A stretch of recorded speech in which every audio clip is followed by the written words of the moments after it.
Primero que nada, agradecerle su presencia a nombre del Consejo para la Cultura y las Artes de Nuevo León, el tener aquí a la maestra Angélica Piedrahíta con la presentación de su libro, pues es muy significativo para mí, para pues también la Fototeca Nuevo León, y mucho por lo siguiente. Angélica, yo le aplaudí, le sigo aplaudiendo hace creo que ya 3 años.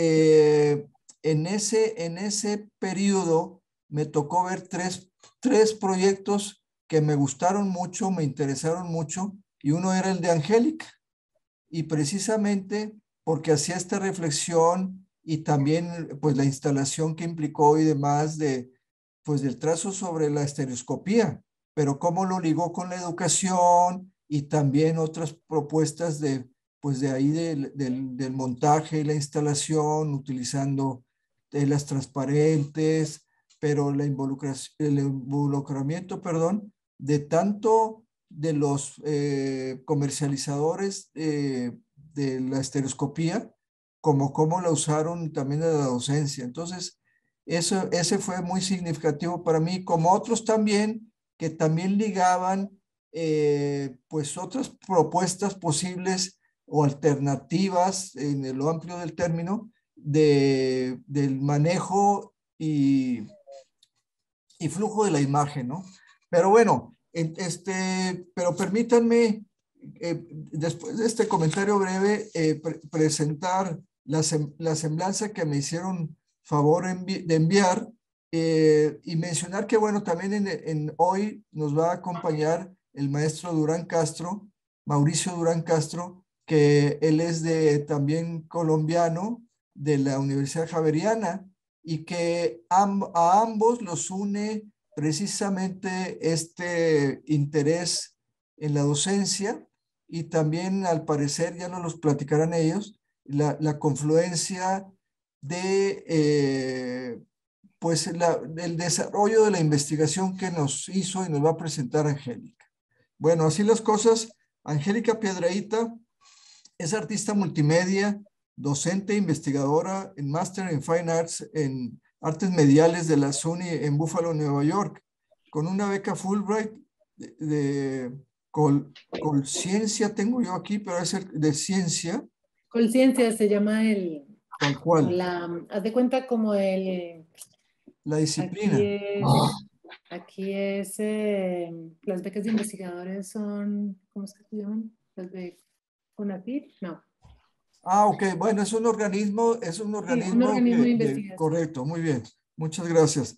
Le interesa la creación a partir de técnicas y metodologías híbridas de corte tecnológico.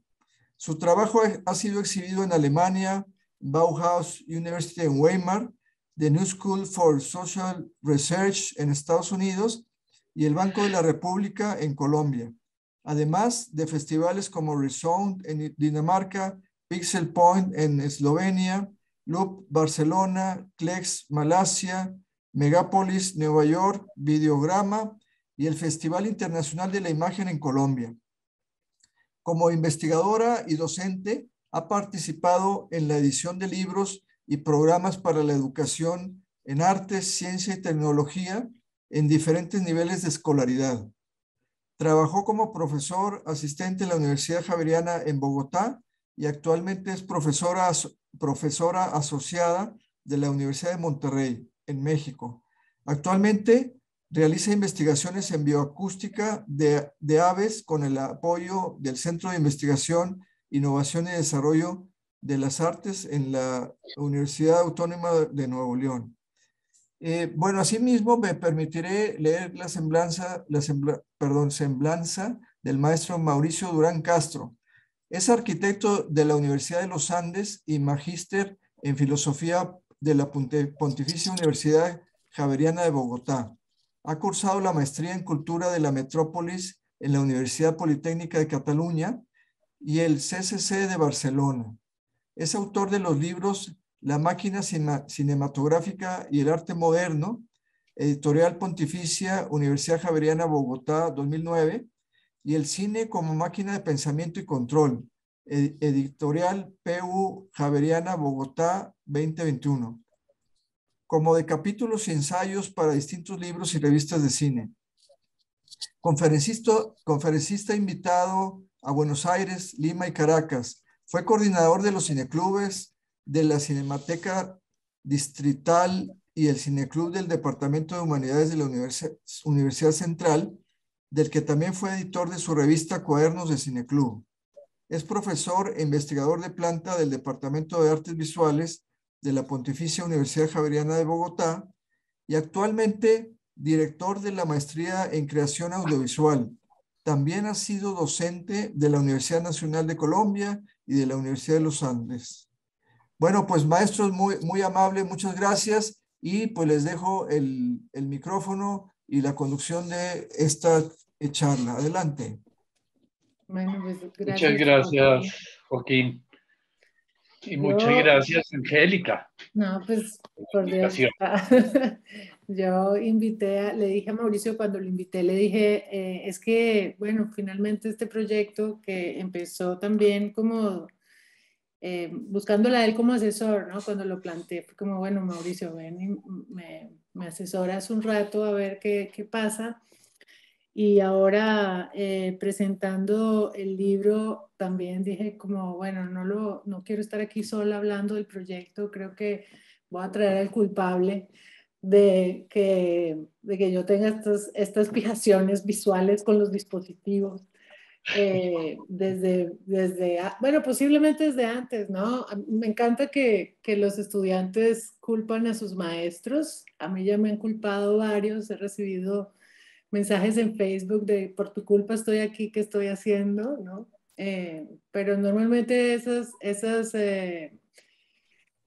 señalamientos son con mucho amor, ¿no? Y como con estas grandes preguntas que se abren desde la docencia, hablando de la docencia, y la manera en como uno como docente empieza a hacer ahí como unas quiropraxias raras en el cerebro y en el ojo y muchas cosas ahí. Y pues entonces quería traer a mi primer quiropráctico a la sesión y por eso Mauricio está acá. Entonces, muchas gracias por aceptar la invitación. Y pues bueno, este es, ahí está, pequeño, corto, realmente pues es un proyecto que empecé en el 2016 con el apoyo de la Oficina de Investigación de la Javeriana, que empezó me acuerdo que empezaba con una idea sobre qué significa besar con los ojos cerrados, ¿no? O sea, me acuerdo que la primera pregunta era así como un poco ilógica y en el proceso empecé a encontrarme con muchas cosas. La primera pregunta hablaba de la cercanía, de qué pasa cuando te besan, ¿no? Y no abres los ojos porque estás cerca y cuando abres los ojos ves a la gente como aquí y allá. Y pues pensar en las distancias, ¿no? Las distancias de lo que encontramos aquí cerca y la información que tenemos de lugares lejanos, ¿no? Y con eso me empiezo a encontrar con imágenes del turismo, imágenes de realidad virtual, imágenes de archivo, ¿no? De esos momentos donde la estereoscopia, que es esta tecnología bastante antigua, que quizá a veces ahora la vemos como muy novedosa en los Google Cardboards y los Oculus Rift y demás, lleva con nosotros pues ya más de un siglo, ¿no? Ya como un siglo acompañándonos en nuestras concepciones de la distancia, ¿no? Y cada vez empezamos a reformularlas. Y pues así empezó realmente el proyecto.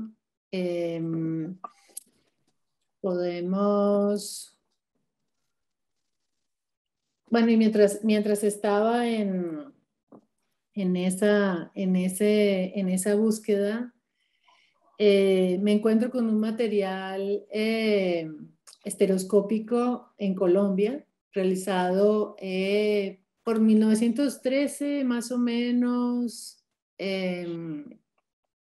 por una compañía norteamericana que se llama Underwood y Underwood. Y no sé si Joaquín me puedes como dar permisos para compartir, de pronto puede ser chévere ver cosas. Yo les puedo también mostrar en algunos momentos el libro, pero creo que puede ser Sí, chévere ya, ver ya cosas. tienes ahí la disposición, ya nomás de que abajo le pongas Share Screen Ah, y súper, te lleve a tu pantalla y ahí seleccionas. Muy bien. listo. Entonces, aquí estoy, ¿no? Entonces, y empiezo con encontrarme con este material de archivo. Voy a irme por un lado y por el otro, ¿no? De este material que se encuentra en la Universidad de California, en Riverside, de esta compañía, ¿no? Y empiezo a encontrar como varias imágenes que recorren la ciudad y varias tarjetas, ¿no? Que también tienen comentarios sobre la ciudad, un poco como dando a conocer estas archipiélagos de las que hablamos al principio en la distancia y dando a conocer ciertos detalles bastante marcadamente coloniales, ¿no? En esas descripciones.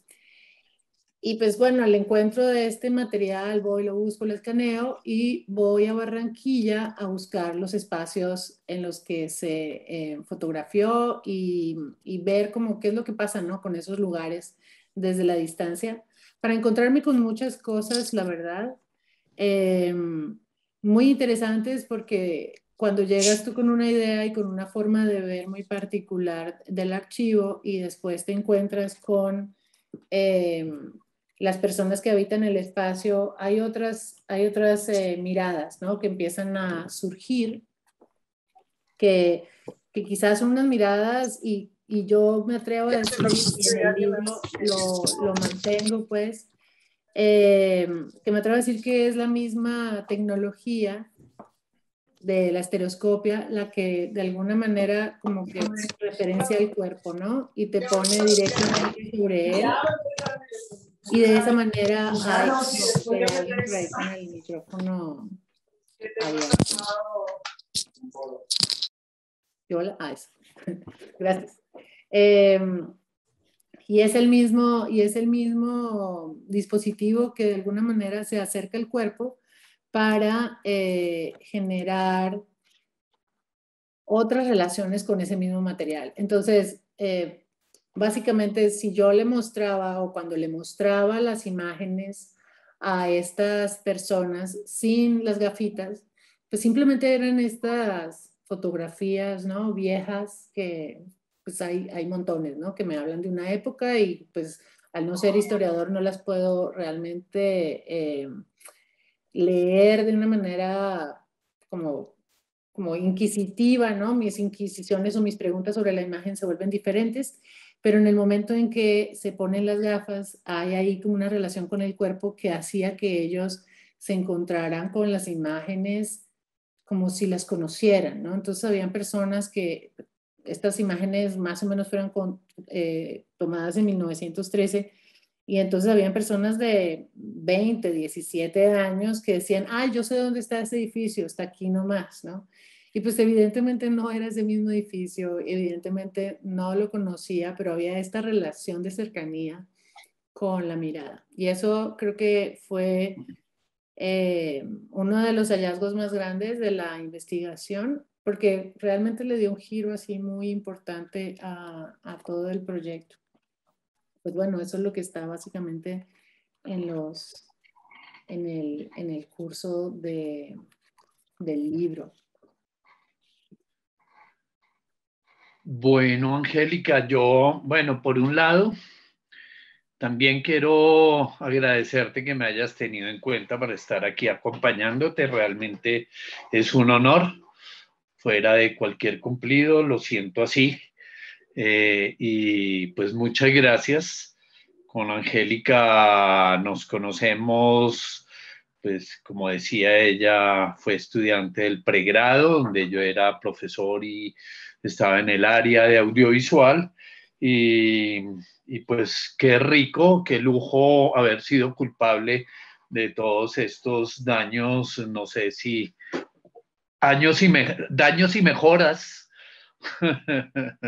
en la visión y en el cerebro y en el corazón. Sí, yo en ese momento hablaba siempre de mis primeros cursos con los más, como primer semestre, segundo semestre, decía que era una especie de lavado de la visión, de descontaminar la visión de todas estas imágenes demasiado estereotipadas con otra razón del estéreo, demasiado tópicas, que circulaban por otro lado, y empezar a mostrarles de pronto cosas extrañísimas. En ese momento, no sé, un McLaren un Mecas o... Me acuerdo, ¿sabes de cuál me acuerdo muchísimo? De la de los carabineros de Godard.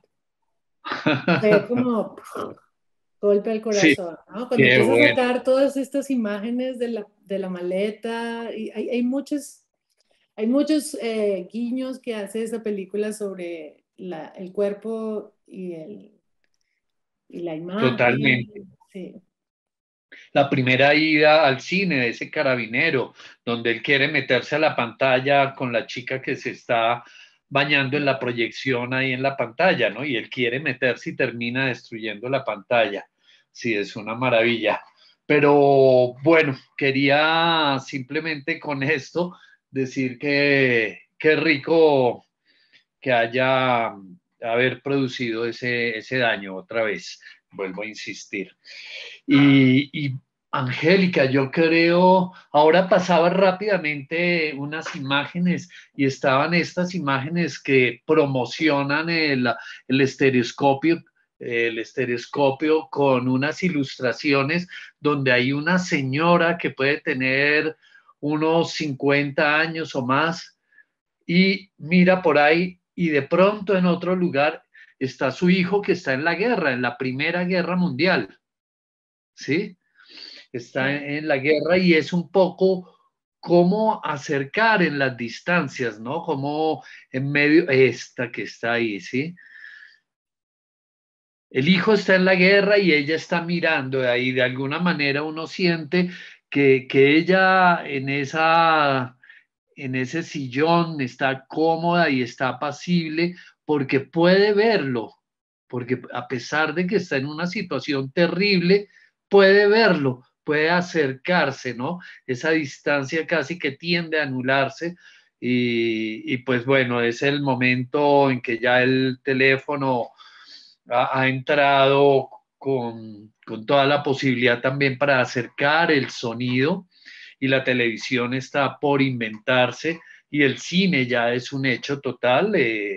La estereoscopía es anterior a la fotografía estereoscópica, es anterior al cine, pero continúa un poco y pues, nos está dando ese maridaje, creo que va hasta nuestros días, ¿no? Con la realidad virtual, el 360, la imagen en 3D, que produce esa extraña inmersión de meterse en una capucha, meter su cabeza en una capucha como esta mujer mete sus ojos en ese mirador y estar en otro espacio.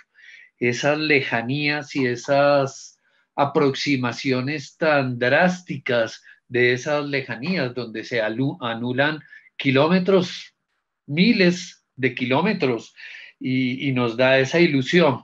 Entonces, ahora que hablabas, pensaba en eso que es propio del estereoscopio y pensaba también en ese juguete infantil que me fascinaba a mí, que era el periscopio, que era ese tubito donde a uno lo llevaban a las manifestaciones o a las cosas donde uno pues midiendo 1 metro y 10 no podía ver y sacaba su tubito y podía ver por encima de los demás, el periscopio de los submarinos. Pero sobre todo veía también ahora que mostrabas eso, que que estás acercando dos distancias en tu proyecto, en tu libro, en tu investigación. Una que es la distancia espacial propia, que anula, propia del estereoscopio, y otra que es esta distancia temporal, donde creas la ilusión, ahora que hablabas de la impresión que les podía dar a los jóvenes barranquilleros, a los barranquilleros de hoy, de que ese edificio estaba ahí y quizá era más una ilusión y empieza esa confrontación de la imagen del pasado, de ese recuerdo, cómo se instala hoy y qué produce con, con esa actualidad, ¿no? Todo lo que es recuerdo o en este caso simulación, imaginación y se y provoca entonces esa anulación también de una distancia temporal. No sé si quisieras hablarnos más de estas relaciones del cuerpo con estas distancias espaciales y estas distancias temporales también. Sí, digamos que siempre, al principio del proyecto siempre hubo este interés por la distancia espacial, ¿no? Siempre había una pregunta sobre qué pasa en estos lugares y combinado a eso habían otras piezas también que hablaban de eso, ¿no? ¿Qué significa tener como la experiencia de Nueva York, por ejemplo, una de las ciudades más fotografiadas y mediatizadas, ¿no? Diría yo, todos de alguna manera tenemos una imagen del Times Square y en el momento en que llegamos, pues evidentemente es tal cual como en las fotografías, ¿no? Y esa era como mi pregunta siempre y reiterativa, ¿no? Muy espacial.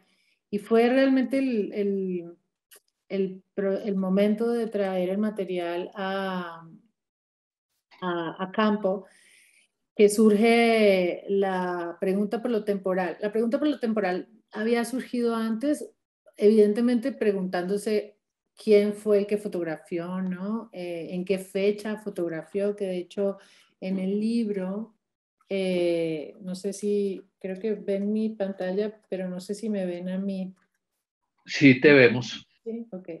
En el libro hay algunos apartes, ¿no? De las, como de estos pequeños, como pedazos de papel, ¿no? De apuntes del mismo fotógrafo. Y ahí se encuentra, detrás de este papel había un mapa, que es el mapa con el que comienzo la publicación, ¿no? Que es un mapa que habla de Venezuela y como de estas unión, ¿no? De uno y el otro. Y esa era como la pregunta, ¿no? Sobre el material de archivo, quién lo hizo, en qué momento lo hizo, cómo fue que exploró Colombia en esa época, ¿no? Y esas preguntas. Pero cuando llego al lugar, pues las preguntas sobre el tiempo pues fueron evidentes también porque ver esas fotografías del Caño del Mercado, este es el Caño del Mercado en Barranquilla, en el centro de Barranquilla. En este momento, pues es un caño donde llegan aguas residuales de muchas empresas, en particular cervecerías, la cervecería grande de Colombia.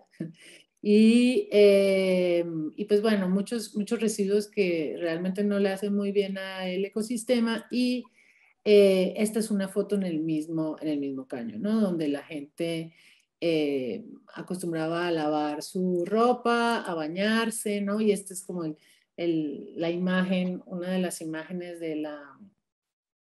como importantes, ¿no? De la muestra. Y también habían otras imágenes importantes, sobre todo esta, que también es en el Caño del Mercado, donde los guarucos llegaban de las zonas aledañas a Barranquilla a vender sus productos, ¿no? Porque esto era una red de ríos, ¿no? De pequeños afluentes de agua donde se encontraban en el centro de Barranquilla y ahí era donde se vendía. Entonces, esta relación como tan fuerte de lo que pasa con el agua en esta imagen y lo que es ahora el caño del mercado, que de hecho, pues, o sea, todo lo que implica un caño, ¿no? Olores y demás. Y asentamientos informales, ¿no? De personas que pues terminan viviendo cerca del río y pues todo lo que eso conlleva, pues es lo que salta a la vista, ¿no? Empieza a saltarme a la vista tanto a mí como a las personas que entrevistaba. Y luego, pues yo no sabía realmente qué hacer con esa info y fue un poco como desestabilizador, pero al mismo tiempo después empiezo a encontrar lugares de encuentro, esta relación que encuentro con el estereoscopio y la memoria. Después la vuelvo a encontrar con un teórico que se llama Roger Shattuck, que analiza a Proust, de hecho. Y pues bueno, yo ya había escuchado a Proust hablando de la linterna mágica y hablando del recuerdo, ¿no? Pues es como el lugar donde entra Proust, ¿no? Teóricamente, como el hashtag memoria. Entonces, llega un momento en que habla, ¿no? Y dice, la experiencia estereoscópica del tiempo funciona cuando tenemos dos imágenes no tan alejadas la una de la otra en términos temporales, sino suficientemente cercanas para dar cuenta de las diferencias del uno y del otro. Lo mismo que pasa con la estereoscopía, ¿no? Yo tengo las dos imágenes que son un poco, o sea, ligeramente diferentes en términos de encuadre, ¿no? Yo puedo ver algunas cosas a la derecha y otras cosas a la izquierda, ¿no? Y esa relación como del espacio y del encuadre hace que mis ojos se fijen en los puntos de convergencia, los que son, eh, los que son iguales, y de ahí empieza a generar como esta sensación de tridimensionalidad.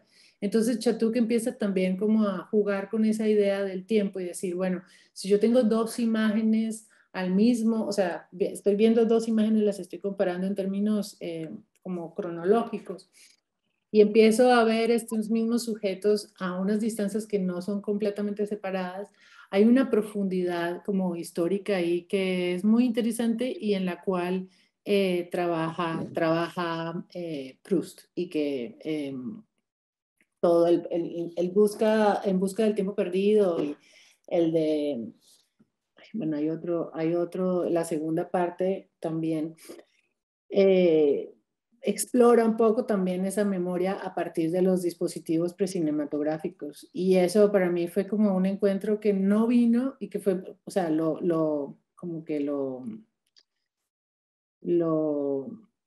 señalo orgullosamente, sí, así bien orgullosa de eso, porque aparece pues de la investigación de campo y después termina siendo como un encuentro un poco más teórico, ¿no? Desde lo bibliográfico. Ujú.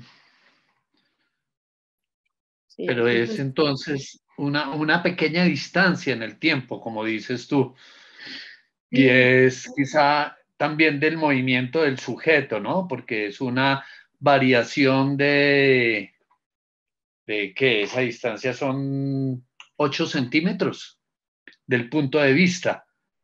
la Una distancia, fotografía está tomada a 8 centímetros de diferencia de la otra y le da la posibilidad de que veamos en estereoscopía, de que veamos que nos dé la impresión al fundirse las dos imágenes en una sola, ver esa profundidad que propicia la imagen estereoscópica. Estaba pensando, pero creo que es demasiada especulación, que en el cine sucede lo mismo, es una fracción de un 24avo de segundo la que separa una imagen de la otra, pero ya no en una distancia física, sino en una distancia temporal, para que se fundan en esa ilusión de movimiento que propicia, ¿no? Sí, que es como la línea discursiva o de, pues, sí, conceptual de la persistencia retiniana, ¿no? Sí. Que va sobre eso. Pues mira que lo de los 8 centímetros, pues se empieza a jugar, ¿no?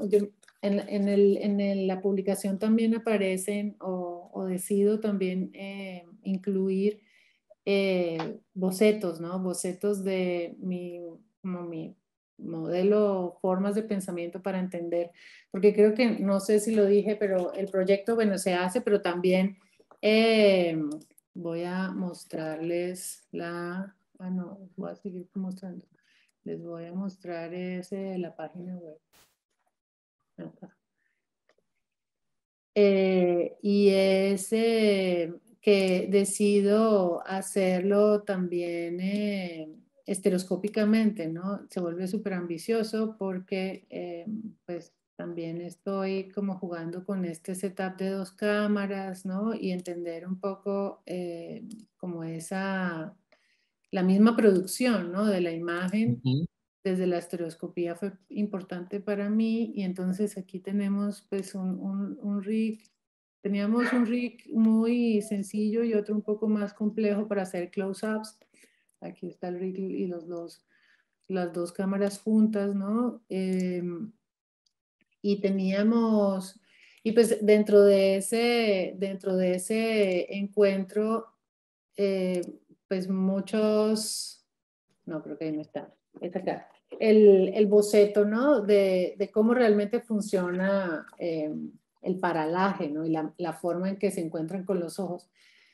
Entonces, los 8 centímetros terminan siendo, en algunos casos, dependiendo de dónde quieras que esté como el punto de enfoque, entonces te permite o sacar personas de la pantalla o crear esta profundidad de tipo teatro, ¿no? Que es lo que pasa con la estereoscopia. Entonces, cuando los tienes unidos, ¿no? Cuando disminuyes esos 8 centímetros y los vuelves mucho menos, ¿no? Pero para eso necesitarías también cámaras más pequeñas. Más cerca empiezan a salir los sujetos de la pantalla, ¿no? Y es lo que pasa como en la experiencia del 3D, pues como, sí, del cine en 3D, ¿no? Que hay unos motores que están constantemente separando las cámaras y volviéndolas a unir de acuerdo a la distancia focal del sujeto como más importante, ¿no? De la narrativa. Y eso es una cosa así fascinante porque entonces eso quiere decir que el cine 3D no solamente está pensando en términos de guión, sus cámaras no solamente están pensando en términos fotográficos, ¿no? Como de composición fotográfica, sino también en términos de movimiento de los cuerpos y la visión misma. Entonces tienen como unos robots donde se separa y se pone más cerca para poder seguir a este personaje. Claro, no es todo el tiempo porque si no saldríamos muy mareados de la sala, pero sí, hay unos momentos donde pues rompes esos 8 centímetros, ¿no? Para crear como Claro. otras experiencias para que el sujeto se salga o lo separas cada vez más para sentir esa profundidad, ¿no? De las primeras estereoscopias, que es como una onda más teatral, ¿no? Y Sí. eso tiene que ver también incluso con la forma en que, no sé, los animales tienen los ojos, ¿no? Por ejemplo, ¿no? Y la forma en cómo se acercan, ¿no? Nosotros creo que todos tenemos una forma muy particular de ver el mundo, aunque todos los vemos de maneras diferentes, pero, o sea, esa posición es muy particular, ¿no? O sea, la que nosotros tenemos. Entiendo que muy pocos animales la tienen y entre ellos el gato. Entre ellos el gato, exacto. Sí. Sí, el caballo pues los tiene muy separados en la cabeza y casi que debe tener pues, sería muy interesante empezar a hacer juegos de ver cómo es la percepción de los diferentes animales. Siempre me ha parecido maravilloso hasta llegar a la mosca esta con estos ojos donde tienen mil ojos a la vez, que debe terminar borracho, como tú decías, mareado. Qué bueno esos datos que nos das de cómo se trabaja en el 3D ya en estas películas súper efectistas, ¿no? Sí. Donde de pronto es cuando se logra que uno levante las manos en la sala de cine porque se le vino algo y ya le va a pegar, o se sienta que pasaron por un charco y lo salpicaron totalmente. Porque a veces uno ve ciertas imágenes donde es muy poco el efecto, ¿no? Como que son muy juiciosas en respetar esa distancia siempre y son muy poco. Incluso a veces pensaba cuando el 3D llegó a manos de vendors en Pina o a manos de Herzog en la La de caverna de los sueños olvidados. la caverna de los sueños olvidados, como que no son los efectos espectaculares de las películas de Disney y de Hollywood, es otra cosa. Y con Godard pues ya es otro cuento, ya es, no le interesa, que eso también me parece maravilloso porque hay algo finalmente que está en estas tecnologías, que es reproducir el mundo visible tal como lo percibimos, ¿no? Esa obsesión que hay en esto de llevar y meterte a ese mundo y que quizá a veces lo que hace, ¿cómo se llama la película de Godard? Es el fin del lenguaje. Sí, el fin del Sí, lenguaje. el fin del lenguaje. En esta película el 3D ya no le importa eso, ya está, es para que te marees, para que no puedas leer más, para que te cuestione tus formas de percibir la realidad antes que generar esa simulación perfecta. Y en algunos momentos, pues sí, siempre es como muy como provocativo, ¿no? O sea, bueno, Godard siempre lo ha sido, pero provocativo también a un lugar muy corporal en estas imágenes donde aparecen a veces las imágenes del agua, ¿no? Donde los personajes están tomando agua, hay una chica tomando agua y hace esta cercanía de la pantalla y sientes como que hasta que tienes sed, ¿no? Entonces hay unas provocaciones ahí muy particulares que hace haciendo guiños a eso, ¿no? Y ahora que lo dices, cuando planteamos estas imágenes o cuando vemos estas imágenes estereoscópicas que tienen un paralaje positivo, es decir, que está para adentro de la pantalla, hay una cosa como en cuestión de un festejo para el ojo, ¿no? Entonces empiezas como a darle vuelta a todos los elementos que componen la imagen y esos tipos de imágenes normalmente tienen un montón de objetos, ¿no? O sea, casi que hay una onda ahí como de horror vacui, donde tienes que estar viendo que aquí pasa esto, y en muchas de las fotos también del archivo había una que otra sí, ¿no? Donde la composición como que estaba hecha o digamos, si existiera una dirección de arte, que eso siempre me pregunté enfrente del archivo, ¿no? Es que, ¿qué tan, qué tan stage, ¿no? Qué tan programadas estaban estas imágenes de archivo, ¿no? Eh, hay en estas imágenes, ¿no? Y es como para que te sientes allí, o las imágenes de guerra, ¿no? Para que te sientes allí en tu sillón y entonces observes cada uno de esos detalles. Y en el caso del cine, pues es otra cosa, ¿no? No es como que te sientes ahí a observar, sino que ven y te voy a atacar, ¿no? Te voy a comer, te voy a mover. Y creo que Godard hace un poco esa línea, como que juegan los dos bandos, ¿no? Como que te mueve y no te mueve y te deja ver y no te deja ver. Siento que en el caso, por lo menos del proyecto, ahora estoy mostrando partes del video. En este caso, pues no los puse en estéreo, pues porque también tengo su versión monocanal, ¿no? Y para ver en internet, pues es otra cosa, no necesitas las gafitas. Me pasó con el video, con el audio. Y eso fue algo también que empieza también a trabajarse desde el estéreo y es pues las diferentes posturas y opiniones con respecto a lo que pasa en el espacio, ¿no? En el caso del caño del mercado en particular, habían muchas versiones, ¿no? Y es lo que encuentras también como con la imagen documental, ¿no? En el documental como que te pones en una postura y contrapones un elemento en el otro y de alguna manera llevas una narración que va en pro o en contra, ¿no?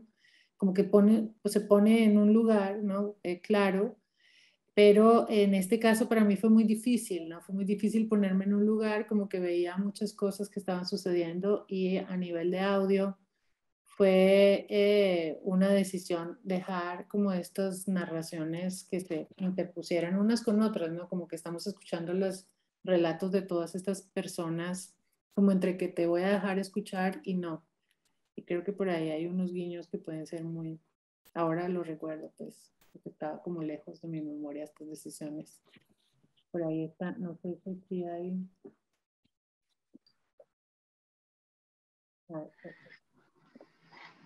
Está represada ahí en el puente en el colegio, una zona del mercado de allá de Barranquilla que le llaman el colegio, y ellos pasaban allá.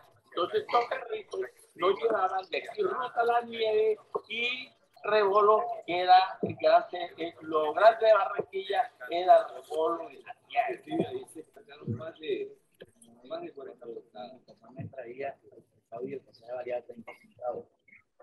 Y yo tenía 5 o 6 años. Y duré un determinado tiempo trabajando. Y aquí en estos puertos llegaba la naranja, llegaba el pescado, llegaba el aguacate, llegaba todo ese. Vamos a ver cómo la gente compraba el río Magdalena. Y yo viví mi infancia en estos sectores. Al llegar a las 5 de la mañana en el barco, de muy lejos se veía el reflejo de Barranquilla a la luz. Se veían así en el cielo. Entonces bajaban ese camino llamado el capitán de cambio. Hemos llegado a la gente que llega todos los meses a sentarse, a recrearse, a coger un poco de aire puro. Hoy la gente viene. Y nosotros seguimos con el personal que todos los días de vida, los 365 días, trabajan para que nos tengamos. Todo el mundo ve la cultura, todo está más cerca. Las playas, las fiestas, los carnavales, la cultura allá, la cultura extranjero no se va subiendo el ego, no hay nada, no quieren conocer, pero nos estamos haciendo conocer en el mundo. Ya, entonces vamos a hacer las cosas mejores, estamos ahí mejorando, los son malos, como la cuestión de la cultura que estamos hablando de la cultura. Y esa promesa es muy loca, ¿no? O sea, cuando él dice, es que si alguien vino para esta época y nos tomó una foto, es un motivo de orgullo porque alguien nos quiere conocer. A mí eso personalmente me parece muy impresionante, como esta promesa del turismo, ¿no?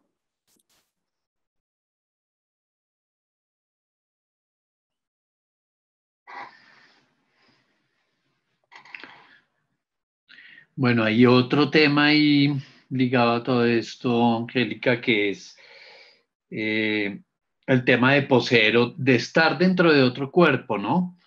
También se nos lleva a, y con la inmersión más, pero ya está en el estereoscopio y bueno, en el cine, lo va a decir André Bazin, cómo se reemplaza el mundo por un mundo deseado, pero más que eso es estar en la visión, en una visión que fue vista por otra persona, estar ante ese mundo en un sitio preciso y mirándolo en profundidad, es casi estar en ese cuerpo que ya se movió o que quizá ya no existe, ¿no? Como en estos casos de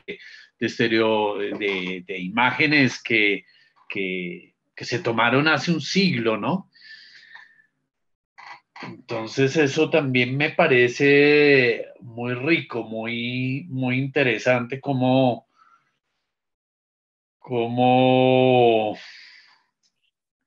podemos poseer ese otro cuerpo de alguna manera, cómo podemos estar dentro de ese cuerpo al estar dentro de la mirada.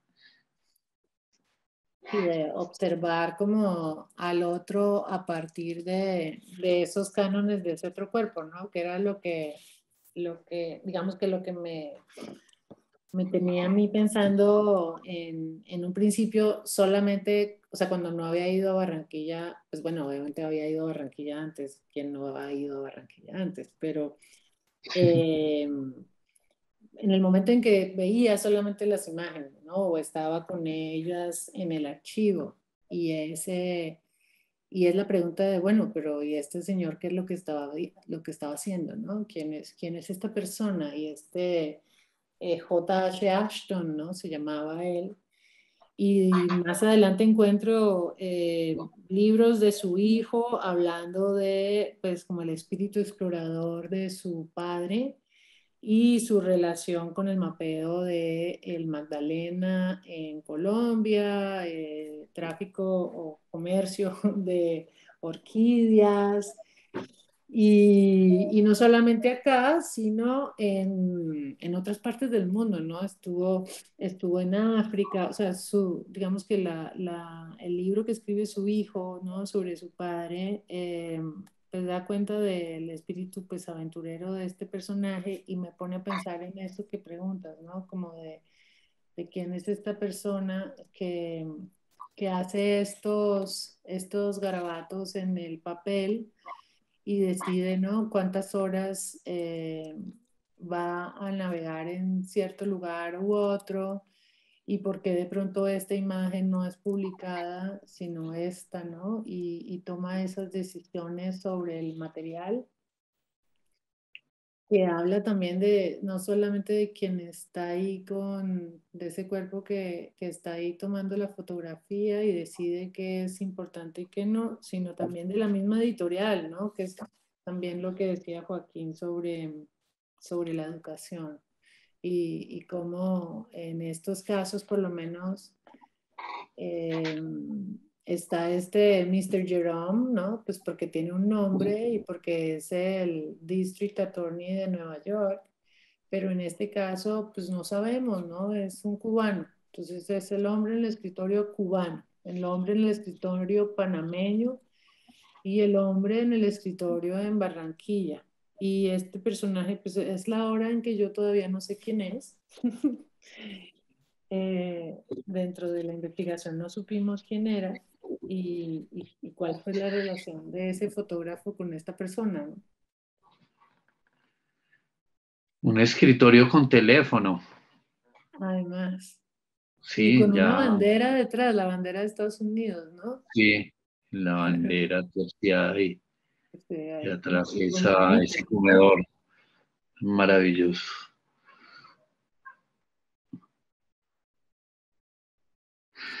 Pero sí, porque meterse en el cuerpo del otro no es solamente mirar desde donde está el otro, no es el problema físico, sino lo que tú estás diciendo también, Angélica, que me parece clave, como es un régimen de mirada, cómo mira el otro y por qué, ¿no? ¿Qué Exacto, orden, qué órdenes lo hacen mirar así? ¿Qué orden de mundo? exacto. ¿Cuál es como su cosmopolítica? ¿Por dónde Sí. está mirando y cómo está mirando, ¿no? Y qué es lo que le parece importante fotografiar y qué es lo que de pronto no es importante, ¿no? Y estas decisiones son súper claras y sí, súper interesantes, ¿no? Dentro del archivo, o sea, unas son las imágenes que aparecieron en la, en el libro, otras en la investigación, pero fuera de esas, se quedaron muchas por fuera. O sea, digamos que en algún momento pensé hasta mostrarlas, pero después dije, no, dejémoslo un poco así. Creo que el que le interesa le puedo mandar imágenes sin ningún problema. Porque pasan muchas cosas, ¿no? Hay varias imágenes que no son publicadas. Estos tours estereoscópicos terminan siendo pues colecciones de, no sé, 50, varias fotografías, pero después realmente las que se publican son muy pocas y, Y ahí va otra vez este lugar de la educación, ¿no? Que es como, bueno, listo, entonces y ahora no solamente este personaje toma la foto de estos sujetos, lo lleva a Norteamérica a hacer como esta edición de estos productos, sino que después cuando el producto como producto de turismo a distancia no funcionaba, entonces ahora lo vamos a vender a los colegios, ¿no? Y entonces encontramos académicos de la época vendiendo la experiencia, ¿no? Como en este speech de venta y diciendo, bueno, no hay otra manera más importante que entre la información que es desde el ojo al cerebro, ¿no? Y cómo es mucho más eficiente y al mismo tiempo este tipo de cosas, ¿no? Como la imagen como la forma más rápida e intensa de presentar la realidad y las formas, ¿no? De entregar leche en Venezuela. Entonces, y lo mismo, pues, bueno, hay unas imágenes, por lo menos en el video al comienzo, que es como empiezo, ¿no? Que el proyecto que habla de esta primera carta que encuentro donde describen, ¿no? Colombia y cómo son las ciudades de Barranquilla y que esto se vuelva pues mercantil. Ahora pues bueno, eso lo hacen todos, ¿no? O sea, como que te pierde esa relación, ¿no? Ese lugar como de quién es el que toma la foto y cómo es que la produce y cómo la distribuye, ¿no?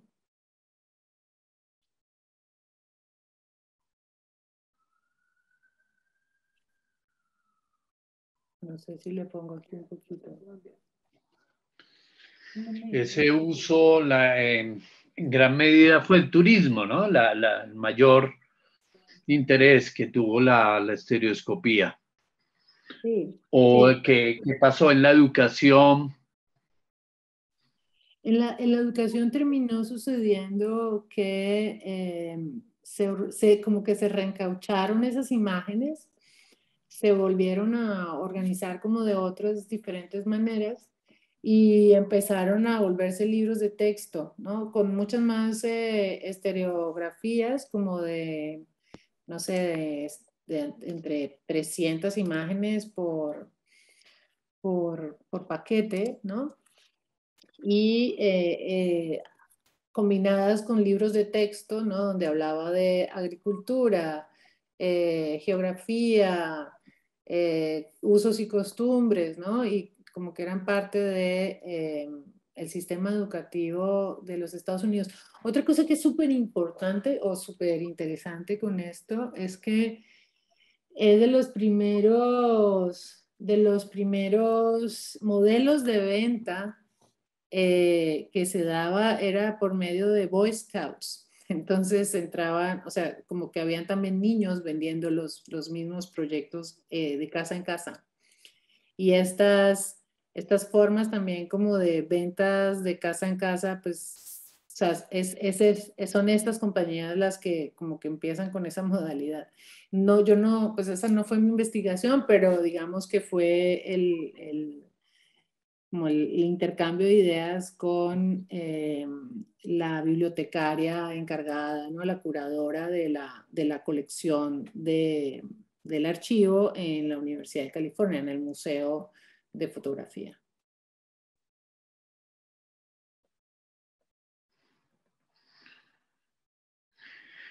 Angélica, ¿quién es Hilda Piedradita? Ay, la piedradita no tiene nada que ver conmigo, es maravilloso porque tenemos el mismo apellido y tenemos una investigación similar. Yo encontré este archivo o supe de este archivo en una visita a la biblioteca Luis Ángel Arango en Bogotá. Al revisar como el tema, ¿no? Estereoscopía que había por ahí y me encuentro con esta mujer que tiene mi apellido y que hace una investigación muy interesante. Ella es paisa y para el momento estuvo trabajando con Dani González Cueto, profesor de la Universidad de Barranquilla de Bellas Artes, y ella hace un conteo, ¿no? De cuántos tours estereoscópicos se dieron en Latinoamérica. ¿Cuántas y cuántas fotografías se hicieron en México? ¿Cuántas en Perú? ¿Cuántas en Colombia? Y así, ¿no? Y pues ella fue la que dice, bueno, esto existe y hay que ir a buscarlo. Ella también, de hecho, hizo su publicación, fue hecha con el apoyo de la Fulbright, una beca de artes para trabajar en Los Ángeles. Entonces ella casi que tiene como, fue la que me abrió pues un poco la ventana. Luego hablé con ella, de hecho soy amiga de ella en Facebook. Y pues bueno, pues con mucho cariño también me dio la info y Dani también me dio info y me dijo que chévere que siguiera como en esa línea. Y ella es Hilda Piedradita. Es una coincidencia ahí muy, muy, muy simpática. Si es que yo tengo aquí un catálogo donde ella hace la curaduría precisamente para Ah, una exposición en el Banco de la República. ¿Este? ah, sí, claro, ese, Sí, sí. ese. Y bueno, estas imágenes. Ahí, ándale, como diorámicas. Sí, diorámicas con la posibilidad de mirar estereoscópicamente, pues que venden, son muy, pues obviamente de turismo, hasta muy elegantes como también Vermeer. Pero qué bestia yo. Ah, sí, total. De puro, de papel, ¿no? O sea, pues bueno, muy Sí, similar a lo que pasa y ahora con mira, los se amarillos dobla, la guardas en cualquier parte. y ya.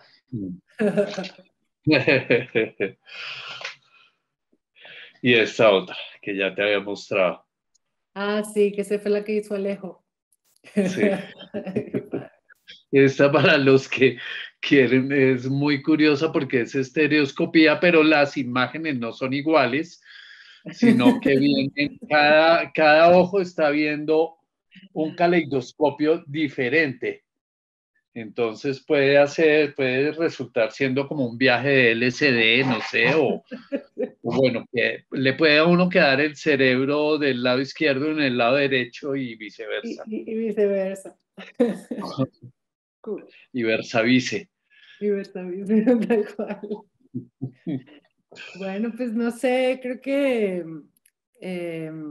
no sé si tú tenías alguna otra pregunta por ahí en el tintero. Pues no, creo que pues es todo muy sugestivo, da para seguir hablando, Sí. pero de pronto, no sé, el público, no sé si hay alguien que quiera preguntar algo.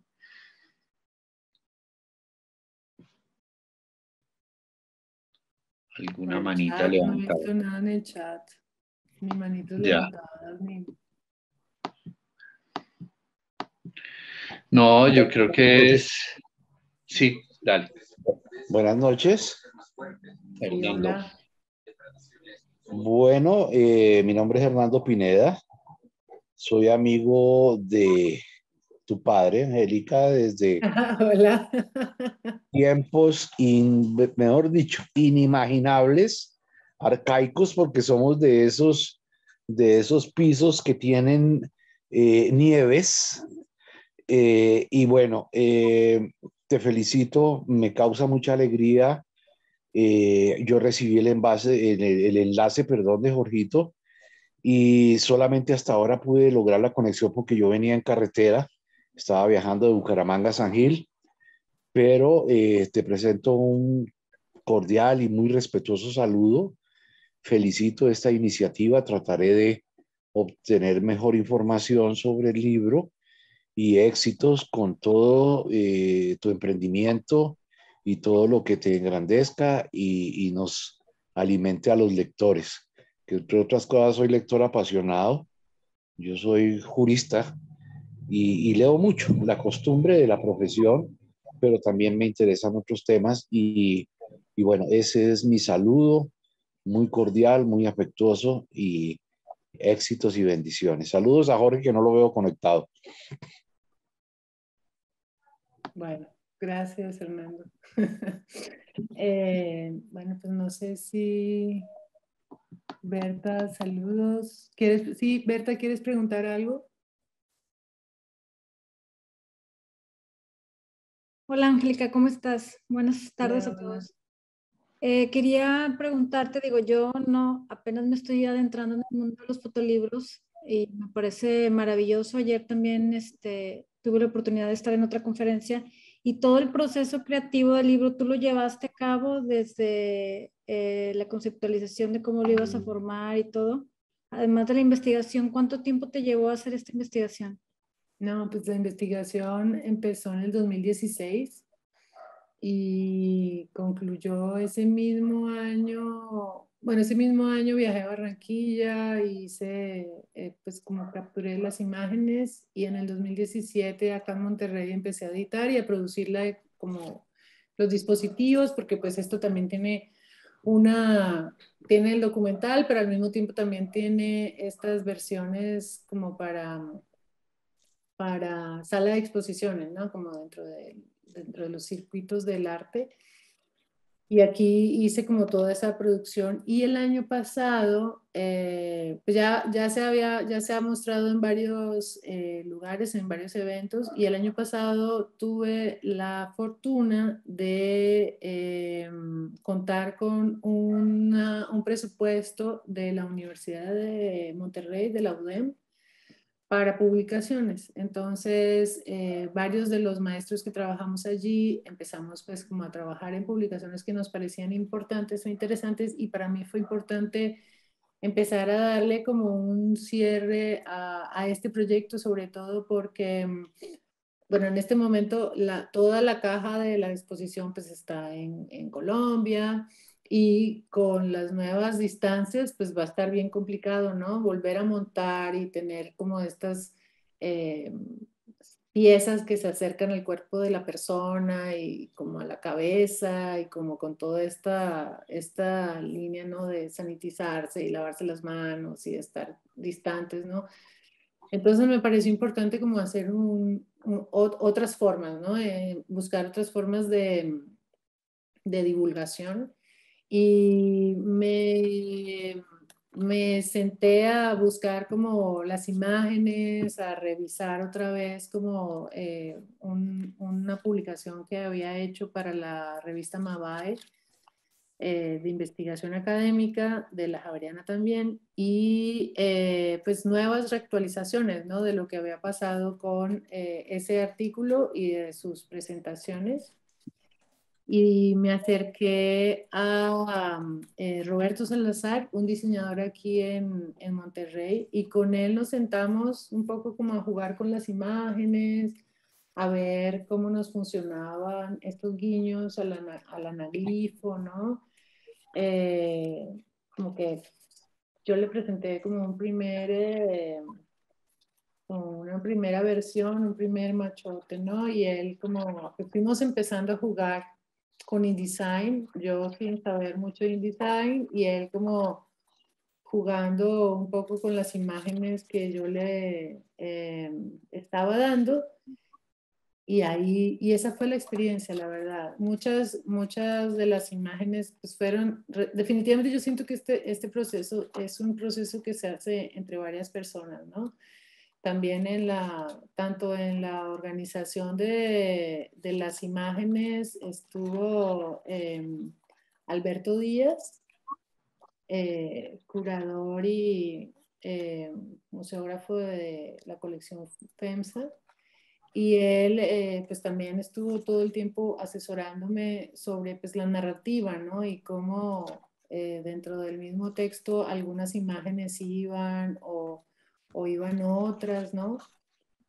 Y entonces, sobre todo porque te apegas, ¿no? Yo siento que hay un apego a las imágenes. Creo que todos los que trabajamos con imágenes de alguna manera sentimos un apego a las imágenes y entonces, pues, o sea, ahora estaba revisando la carpeta de imágenes que tenía para presentar, eran como 100, ¿no? Y después las que al final quedaron, pues fueron pues como algo que alguien más también me ayudó a decidir. Y creo que esa parte es súper importante, ¿no?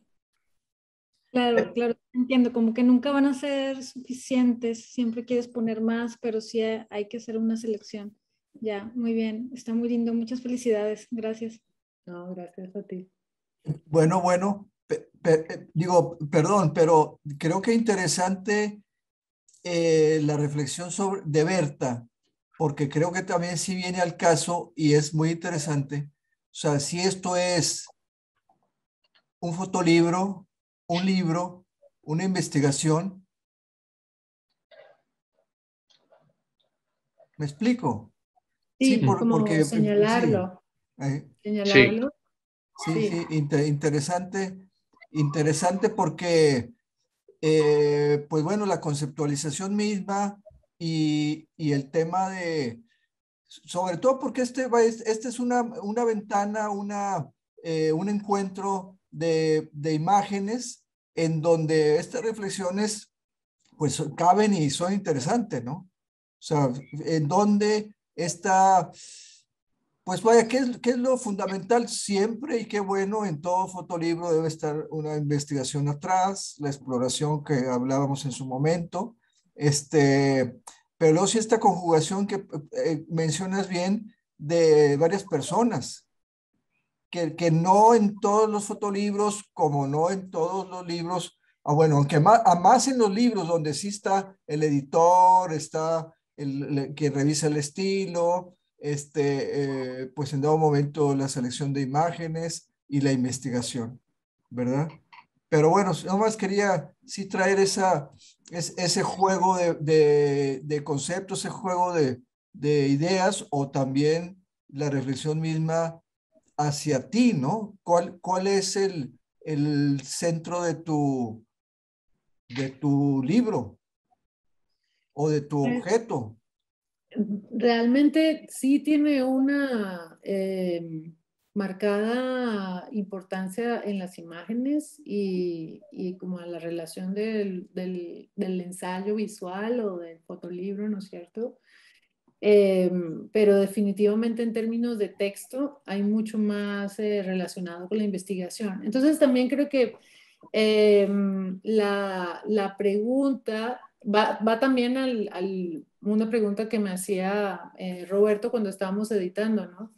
Y es, bueno, pero pues, ¿cómo le hacemos con el lenguaje, ¿no? De este texto y como lo académico que está ahí allí. Y para mí fue importante también como tratar de juntar los dos, ¿no? Y porque sí siento que en muchos casos la academia va por un lado, ¿no? Y la visualidad va por el otro, ¿no? Entonces, y parece que entonces un libro de imágenes es un coffee table donde solamente es para hojear, ¿no? Y se acabó y no hay como más sustancia allí. Y creo que eso pues hace parte también incluso de la misma pieza, ¿no? O sea, como esta relación entre el arte y la investigación artística, ¿no? ¿Qué significa investigación artística? ¿Dónde se encuentra? ¿Dónde está ese borde? Y creo que tanto en la investigación, porque también termina siendo, o sea, yo voy bordeando la investigación fisiológica, voy bordeando la investigación histórica, voy bordeando cultura visual, ¿no? Hay como estudios postcoloniales también, o sea, hay como una mezcla de todo. En algún momento decía como, ¿qué es esto? Académicamente es un desfalco, ¿no? Es como un tutti frutti, pues, Sí, de es un disfrute elementos tal que sí, académicos. es un libro objeto en donde también hay un regodeo, un gozo en la inclusión pues de publicidad vintage, ¿verdad? Y que se le suma como esta apreciación o participación del texto grande en una hoja, diminuto en otra, o se abre la página, va el juego de diseño y pues sí, vaya, el disfrute se ve tanto el tuyo como el del diseñador y que eso pues llega también al receptor, ¿no? Está padre, qué bueno. No, pues sí. Yo creo, Felicidades, Angélica, que felicidades. sí. Yo creo que es muy importante lo que están diciendo ahora aquí al cerrar. E insistiría en eso, es que la investigación de un artista visual se fortalece en el hacer, ¿no? Y en el meterse en el problema mismo de cómo se hicieron esas, y no se queda solamente en la, perdón, en la investigación de la historia, ¿no? Y en la investigación teórica, sino que se va a la práctica. Y yo creo que ahí se descubren cosas que no descubriría un historiador, un sociólogo, un antropólogo. Descubren otras cosas, obviamente, que no descubrirían el artista visual, pero a veces olvidamos eso, que es importantísimo. Y la manera de investigar un artista es con las imágenes, haciéndolas, ¿no? Ahora que ustedes hablaban, pensaba también en esa maravilla de documental que es el de David Hockney, El conocimiento secreto, ¿no? Cómo él se mete y remeda esa sala oscura para ver cómo era que trabajaban en el 1500, en 1600, unos pintores, y eso solo lo puede hacer un pintor, realmente. Toda esa descripción, explicación, investigación que él hace ahí es propia de la pintura y descubre lo que sociólogos del arte quizá no vieron. Entonces me parece, celebro mucho tu investigación, Angélica, en ese sentido, que si por un lado te fuiste también a esculcar lo teórico, lo histórico, te metiste en el problema del hacer y finalmente resultas también con una obra de creación y, y de divulgación también de toda esa investigación que resulta siendo el libro, ¿no? Pero tenemos ahí todo un conjunto de trabajo muy, muy importante. Y ahí es súper importante eso de la divulgación, porque es el problema de la divulgación científica académica que tiene ahí un círculo vicioso donde las universidades financian esos procesos y después se publican en revistas, pero las revistas indexadas en muchos casos, no en todos, te cobran, ¿no? Para esa investigación, para ver esas investigaciones, o están restringidas al público. Y siento que eso es súper, o sea, eso es súper dañino, ¿no? Y en el caso, por lo menos, bueno, ya yéndome a otro lugar, ¿no? El COVID, eso pasa y eso es un problemazo, que el conocimiento esté como cerrado de esa manera. Pues no quiere decir que ahora todo el mundo quiera leer estereoscopía, pero sí es como esta necesidad, ¿no? De sacar la investigación académica a otros lugares también y como integrarla, ¿no? Muy bien, maestra, pues muchas felicidades. Les agradezco mucho su presencia, el maestro Mauricio Durán, un confort de ver el apoyo de teacher, alumna, maestra, teacher. Pues bueno, es bonito, qué bueno que se dio la oportunidad.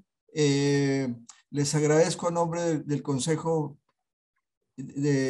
pues de Cultura con Arte, de la Fototeca en la voz del que habla. Y bueno, pues muchas felicidades, enhorabuena a todos. Recordarles que a las 8:30 hay el cierre del evento con un video que es interesante, y si bien vimos durante el encuentro ponencias en lo internacional, en lo latinoamericano, en lo local, en fotógrafos e investigadores, pues cierra el evento con algo muy íntimo, el trabajo de un fotógrafo que pues se confiesa, describe sus conceptos de reflexión sobre la identidad en el apoyo de temática de cultura popular y el color. Espero que lo disfruten. A todos, muchos saludos y muchas gracias por su asistencia. Y Angélica, pues muchas felicidades por este nuevo escalón que transitaste. Bueno, pues muchas gracias. Felicidades. Mucha suerte. Muchas gracias, Muchas Joaquín. gracias a Muchas todos. gracias, Angélica. Bravo. Bueno, pues muchas gracias y abrazo a todos y bonito viernes y que se queden al resto del evento, ¿no? Ahora a las 8 al cierre. Nos vemos por ahí. Muchas gracias. Felicidades.